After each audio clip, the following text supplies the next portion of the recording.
தமிழக காவல்துறையோ அல்லது சிபிசிஐடியோ அல்லது சென்ட்ரல் பியூரோ ஆஃப் இன்வெஸ்டிகேஷன் ஏதோ ஒரு ஏஜென்சி கண்டுபிடிச்சிருவாங்க. கண்டுபிடிக்க முடியாதுன்னு ஒரு Will you recommend for a CBI probe, sir?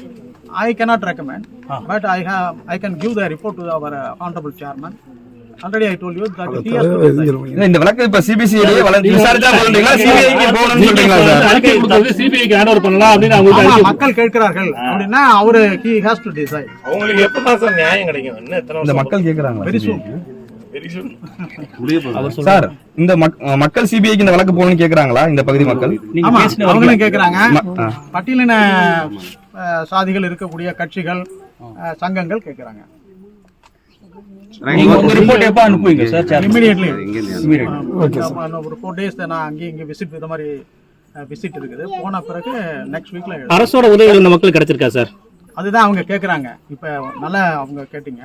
அவங்களுக்கு இன்னுமே தண்ணி அந்த புது டேங்க் கட்டியும் இன்னும் தண்ணி இப்போ கிடைக்கலங்கிறாங்க. அந்த தண்ணியே சாயந்தரம் தான் விடுறாங்க, நாங்கள் காலையில தேவைங்கிறாங்க.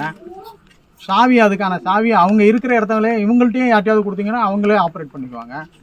சார் இப்ப இது மாதிரி பிரச்சனைக்கு தீர்வா பொது தண்ணீர் ஒரு மேல்நிலை நீர்த்தேக்க தொட்டி அமைஞ்சா நல்லா இருக்கும்னு பாக்குறீங்களா? நம்ம பார்வையில பொது தண்ணீர் பொது நீர்த்தேக்க தொட்டி தான் எங்களுக்கு சப்ளை வருது. அது 10 லைன் தான் இங்க போட்டிருக்காங்க. இப்ப இதுலதான் இந்த நடந்தது. இப்ப இது நடக்கிறதும் இதுக்கும் அந்த சாவியை அவங்கள்ட்டயே கொடுத்துட்டா அவங்களே போட்டுக்குவாங்க. புது தொட்டில தண்ணி ஆப்ரேட் பண்றதா சொல்லிருக்காங்க. ஒரு ஆப்ரேட் போட்டுருக்காங்க, தண்ணி சப்ளை இல்ல, ஒரு ஆப்ரேட் போட்டிருக்கா மாவட்ட நிர்வாகம் சொன்னாங்க. அது போடலங்க, அவங்க கேக்குறது போடலாம், ஆள் போடல. அது எங்கள்கிட்டயே சாவி கொடுத்துட்டா நாங்களே பாத்துக்குவோமே. சார் மக்கள் சிபிஐ கேக்குறாங்க, அரசியல் கட்சியும் கேக்குதுங்கிறீங்க. டைரக்டா உங்கள் ஆணைய தேசிய பட்டியலிட ஆணையம் உங்க ஆணைய தலைவர் டைரக்டா சிபிஐக்கு இந்த வழக்கை விசாரிக்க ஒரு அதிகாரம் இருக்கா? அது அவர் தான் டிசைட் பண்ணுவாங்க. இல்ல அப்படி இது பயிலாதே இருக்கா? உங்க நீங்களும் ஒரு உறுப்பினர். அது ஆணையத்தினுடைய வரம்புக்குள்ளார அவரு ரெக்கமெண்ட் பண்றதுக்கு ரெக்கமெண்ட் பண்ணலாம்.